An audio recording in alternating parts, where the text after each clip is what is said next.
Hi guys, and welcome to Bradio Software Development. My name is Brad, and as you can see from my hair, it's lockdown 10,001.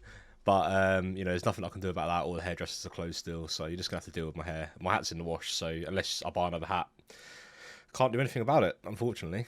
But that's not the point of this video. The point of this video is back in April 2020, which is just under a year ago now, I made some Mongo videos and Kubernetes videos, my first 3 videos on this channel. And I was looking at them and I was reading the comments from back in the day, and I realised that I didn't actually make further parts for those videos. So I thought I'd come back full circle and make part 2 of the Kubernetes one, and maybe a part 3 of the Mongo one, and then maybe I might try and fork them together somehow. I'm not really sure how I'm going to do that yet.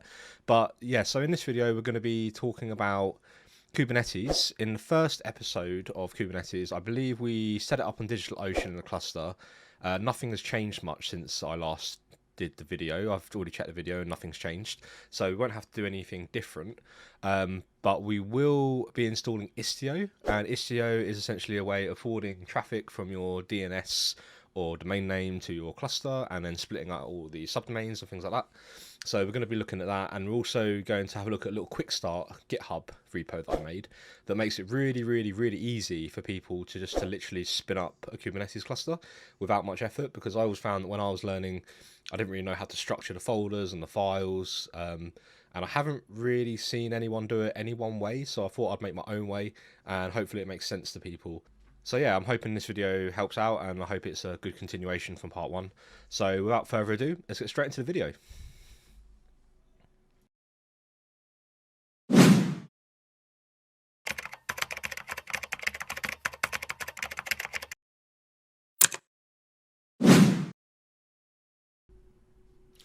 Okay, so before we get started in installing Istio, I just want to outline the goals of this video. So the goals we're going to achieve is we're going to install our quick start from GitHub that I've made pre-hand, and we're also going to install Istio.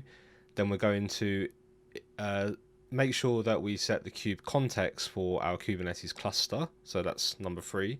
And number 4, we're going to install the Istio operator into our Kubernetes cluster from Istio CTL. So those are the 4 goals of this video. So let's start off with installing Istio. Istio is essentially a way of forwarding traffic from a DNS or a domain name into the back end of your Kubernetes clusters. It can also do a few more things, but we won't be talking about those today. So if we go to the Istio website, I'll put all the links in the description. If we go to istio.io/latest, we'll come to this page, and we want to be installing Istio 1.9. So in order to install Istio, if we go to the documentation and click on getting started, it tells us that we have to download the file over curl. So copy this line and make sure you're in a directory that you actually want it to go to. In my case, I'm going to cd into my Istio directory, and as you can see, I actually already have Istio installed, but for the purposes of this video, we'll just remove that for now. It shouldn't cause too many issues, and we'll start from scratch with it. So if we again copy this command and we paste it into our terminal, it will download Istio into folder 1.9.0, and once it's installed, we can do a list directory, and we can see that we have Istio 1.9. The next thing to do is actually put this file or the command line tools into our export paths. So if we cd into Istio and we list out all the files, we can see that we have a bin file here, and we need to move that into our paths. Now on Macs and Linux systems, you'll have like something like a bash profile or Z shell profile or something like that. I'm really not sure how to do it on Windows, to be honest. I think you have to use like environment variables, so I won't go into that. But what we need to do is essentially get the location of this path and copy it, and then open up wherever your bash profile is. Mine is in the home directory, which is indicated by this little squiggly line. That'll go to my home directory. So we need to edit this file, and at the bottom in Vim, just add export path is equal to $path colon and the path, and then make sure you put /bin on the end. So what this will do is essentially just concatenate this onto the end of our existing paths. So now if we then type in Istio CTL, we should now have access to Istio, which is cool. And we also have it available in all subsequent windows. as you can see there. So now we have Istio installed. So the next thing we need to do is actually download our Kubernetes configuration. So you can do that by heading over to github.com/128bitstudios/skeleton K8's platform. Again, I'll put the links in the description. In order to download this, we need to click on this little code icon here and click this little copy button here. That'll copy the SSH clone URL. If we go back to our terminal and go to any folder you want, you don't have to follow my lead. I'm going to make a folder called DOK8s, and as you can see, I've already got it here, but for the purposes of this video, again, I will remove that and I will git clone it again into the same path just to show you how to do it. So there we go, git clone, and now we have a fresh copy of our skeleton A8's of our skeleton K8's platform. So I realised after editing the video that when you do git clone, it will take the most recent version of the GitHub repo. So what I've done instead is I've created a release for the current state and time of this video that you can find on the releases section of my GitHub repo. It's called Kubernetes Part B-Istio on DigitalOcean, and I'll put the link in the description. If you download it from this zip file here, instead of doing git clone, you will get the exact state of the folders and files that are in this video. Now, I didn't want to go into this too much in this video, but I just wanted to give you a rough overview of what this folder looks like. I'm going to make a dedicated video on this. So if we open up Visual Studio and we open our most recent cloned, and we open our most recent cloned folder, where is it? DOK8's Skeleton K8's platform. So we'll open that up. And as you can see here, we have all of our files and folders. So we have a bit of documentation just in case you wanted to know how it hangs together. We have some scripts that aren't completely finished yet, so I'm hoping they're finished probably sometime this week. I haven't really got time to work on those scripts at the minute. I just want to get it working manually. And then here we have we're going to have our two namespaces called APIs and apps. And then in here we're going to have all of our apps and our APIs. So if I go to my documentation and I look at my if I look at my documentation here, we can see that I'm going to have the URL format like follows. It'll be apps.bradio.io/testapp.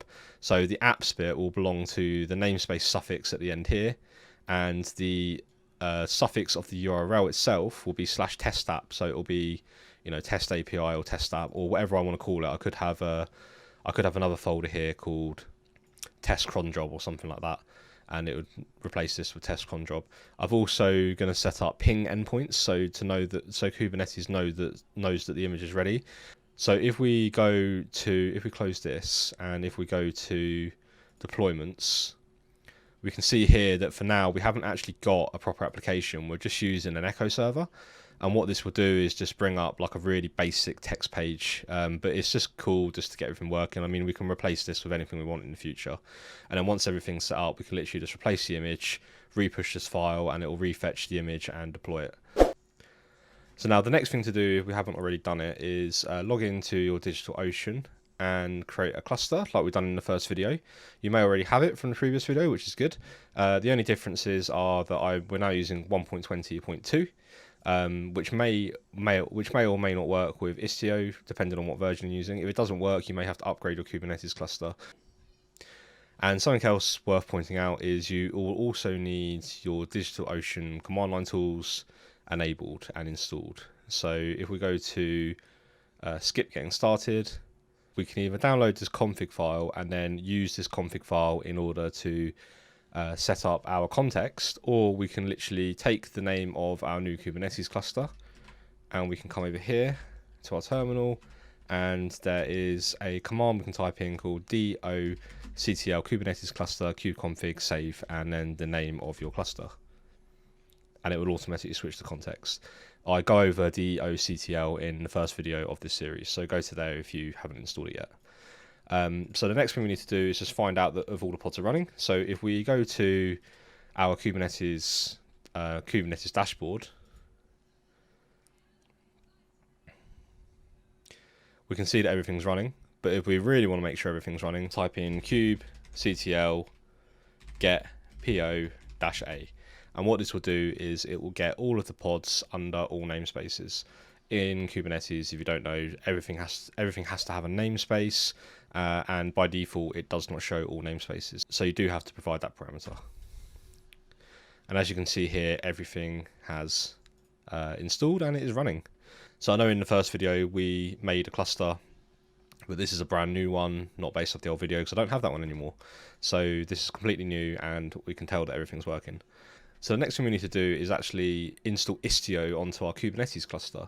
And the way we can do that is open up our browser, and we go to Istio, and go to the documentation, and click on install. So there's 3 different ways to install Istio. We can install it with the CTL. We can install it with something called Helm, which is a bit more in depth, and we don't need to do that for our purposes of this video. And then we have Istio operator install. The reason I like using Istio operator install is because it does everything for us, so we don't have to do everything manually via different commands. Now you may want to have a bit more fine-grained control, so you can use install with Istio CTL if you want to. But you know, for newbies and for people who just want to get things up and running, we can use Istio operator install. So if we click that, we can see that the first 3 prerequisites we've already done, and we need to just deploy the Istio operator onto our Kubernetes cluster. Now Istio CTL takes your current kubectl context, so whatever context we're in, and luckily we are in one of our new cluster, we don't need to do anything else. It will just automatically pick it up from kubectl. So if we go to Istio CTL operator init and type that into our terminal, it will start installing Istio. Well, it won't install Istio, it will just install the operator. And then the operator will then install Istio. So it's quite a nice way of just doing, you know, something nice and quick and easy. If we go back to our Kubernetes dashboard, we can see, if we refresh this, we can see hopefully that there's a few things being loaded. So what do we have? Let's type in Istio in the search bar at the top. There we go. So we can see the Istio operator has now started. So if we head over to the Istio install page again, and we scroll down, we don't need to type in this command, because this is when you want to install Istio across many different namespaces, but we're just using the standard namespace, so we don't need to do that. And then we also don't need to do this because we're not using Helm. So if we go back to install, they've got a couple of commands here. So first we need to create an Istio system namespace. So we'll copy and paste that first line here. Istio system created. And then we need to apply this file. Now, we're not actually applying a file, we're applying like an inline file. It's just basically a file that's generated on the fly in the command line. So if we copy and paste all of that, it will actually save it to the profile demo as well, which doesn't really matter much, but you can replace that with whatever you want. And the same for the name as well. You don't need to call it example Istio control plane. You can call it anything you want. Just make sure you remember it. And then if we go down to our docs, okay, so that should be it. So if we go to our Kubernetes dashboard, and you can see everything spinning up. So we're still waiting for the egress gateway and the ingress gateway. We're still waiting for the egress and ingress pods and the replica sets. Looks like services are plodding along very nicely. Yeah, so that's pretty much it for Istio. Everything seems to be running fine. We've got green ticks across the board. We're still waiting for the ingress gateway. Let's have a look and see if we can type in kubectl get svc dash n space Istio system. Make this a bit bigger. And as you can see, it's still pending. So we might have to wait a little bit longer for that, but it won't stop us from carrying on what we need to do. So that's basically Istio installed. The next thing we need to do is apply all of our files from our quick start. So if we go over to my Kubernetes quick start repo and we click on scripts, what this will do is it will create all the namespaces we need, and it will also apply every file recursively from every subfolder of the directory. So you can see that we're running, you know, test API and test app. So if you notice here on line 19 and 20, we're actually applying the test-API subfolder instead of the whole folder, and that's because gateway is not quite working yet, and I'm going to make a separate video to get gateways working with Istio. So if we go back to our terminal and we cd into our scripts folder, and we run .c/c_create, it will create all of our namespaces that we need, and it will also apply all of the files from these test.-APIs. So it will apply all of the config map, the deployments, ingress service, and virtual service. So you will notice that it actually says error from server, but this only appears on my screen because I've already run these commands beforehand. So that's why it's coming up with that, but on your screen it shouldn't do that. So we go back to our Kubernetes dashboard, and on the left hand side, if we scroll down and click on pods, we can see, oh, we need to change this to all namespaces as well, so we get to see everything. And you can see that we have test app and test API. And the coolest thing as well is if we go down to, I think it's services. Okay, so these are still spinning up, but what you'll see is when these are ready, it will come up with an external endpoint, and then we can click that and we can check that the pod's running. So if we just wait a few seconds for these to start up, and we will click the external endpoint. Okay, so as we can see here, the external endpoints have shown up and we've got a green tick. So that means if we click on this link here, we can see that we have our Echo server. So there's no body in the request. I'm not really sure how this works, to be honest. Yeah, I think you can send it like a post payload, and then it shows you the body back, which of the thing you posted. But it doesn't work for get parameters, so that's fine. But yeah, and it also does the same for the test API. I've set them up for both of them. So what I'm going to do in the future is actually replace these two apps with real applications, and I'm going to link them to the images that I create in Docker Hub or GitHub, Docker, or whatever I decide to use. So that's pretty much it. I don't think there's much more to talk about in this video. So that's pretty much it. So yeah, thanks for watching, and I hope it helped you, and I hoped it was a good carry on from part 1. So thanks for watching. Remember to like, comment, and subscribe because it really helps me out. I've also got a pretty active Instagram as well, so that's Instagram/BradioSD. I've started a new Reddit as well, so that's also BradioSD. And I haven't got a Twitter yet, but I'm not sure if I want to make a Twitter because I don't really use Twitter that much and I don't really like it. So I use Instagram a lot more, and I'm a lot more active on there. So remember to go and follow my pages over on there as well. So I'll make sure I put links in the description as well for that. So thanks for watching, and I will catch you in the next video.